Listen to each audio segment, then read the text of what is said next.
Porter atteinte à la qualité des sols, de l'eau, de la biodiversité, c'est détruire l'outil de travail des agriculteurs. Je prononçais ces mots le 19 février 2025 dans cet hémicycle. Mais vous n'écoutez pas. Christian, agriculteur décédé d'une maladie liée aux pesticides, se demandait comment peut-on continuer à faciliter leur utilisation qui bousille la vie des agriculteurs. Les victimes de pesticides, vous ne les écoutez pas. Je salue les membres du collectif des victimes de pesticides de l'Ouest présents dans les tribunes.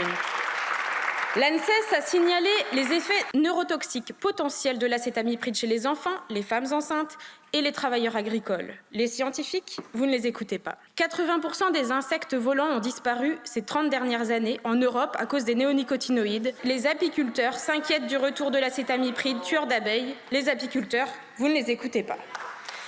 1200 médecins alertent sur l'impact des pesticides, disant que les agriculteurs, les riverains et les citoyens ne veulent plus servir de cobayes.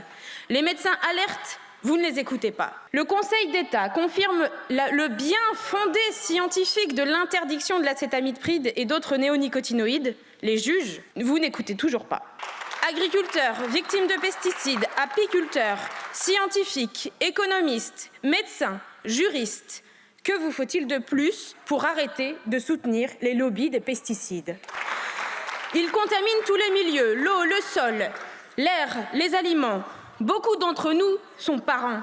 N'êtes-vous pas inquiets, chers collègues, du futur que nous laissons à nos enfants, ce présent et à venir? Lorsque je me promène avec mon enfant et que je croise un pulvérisateur autoporté dans un champ, eh bien moi j'ai peur pour sa santé. Et je pense à Elliot, 9 ans, atteint d'une leucémie causée par les pesticides pulvérisés à côté de sa maison. Je pense à Amy, 11 ans, décédée des suites d'un cancer causé par l'exposition aux pesticides de sa maman lors de sa grossesse. Laure nous écoute depuis la tribune et je salue sa force et son courage. Cette loi est la béquille d'un système agro-industriel à bout de souffle. L'agrochimie veut continuer à faire n'importe quoi avec nos vies, qu'elle en assume les conséquences. Avec mon groupe, nous déposons une proposition de loi visant à améliorer la reconnaissance et l'indemnisation des maladies professionnelles liées aux pesticides. Les victimes n'ont pas à subir la double peine, la maladie et le parcours du combattant pour la faire reconnaître. Finalement, la question centrale du prix juste de l'alimentation saine ne sera jamais posée. Il y a 2 ans, le président Macron promettait des prix rémunérateurs au salon de l'agriculture.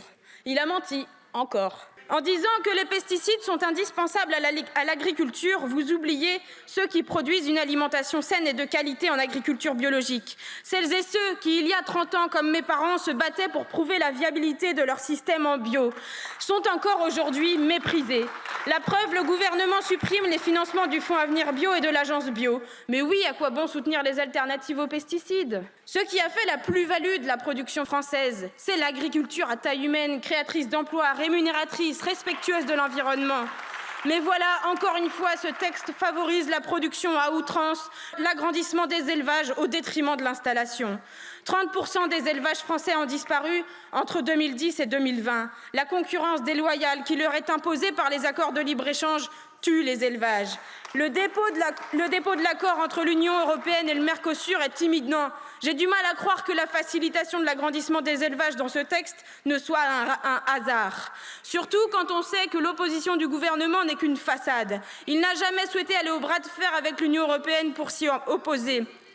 Le relèvement des seuils des élevages classés pour la protection de l'environnement ne permettra pas de concurrencer l'importation de viande brésilienne.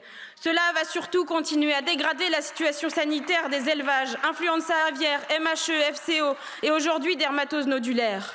Moi, comme d'autres parmi vous, avons subi des intimidations pour soutenir ce texte. Des méthodes que je dénonce. La peur ne doit pas dicter le vote des représentants du peuple. Des méthodes odieuses qui n'ont malheureusement pas été dénoncées par le ministère de l'Agriculture. Assez des discours creux et des reculades sur l'écologie. L'intérêt général doit être la boussole de nos choix et de nos décisions en tant qu'élus de la nation. Chers collègues, voter pour ce texte ou s'abstenir, c'est cautionner la disparition des fermes à taille humaine qui maillent nos territoires. Voter pour ce texte ou s'abstenir, c'est cautionner un modèle qui empoisonne les terres, la biodiversité, les agriculteurs, les citoyens et nos enfants.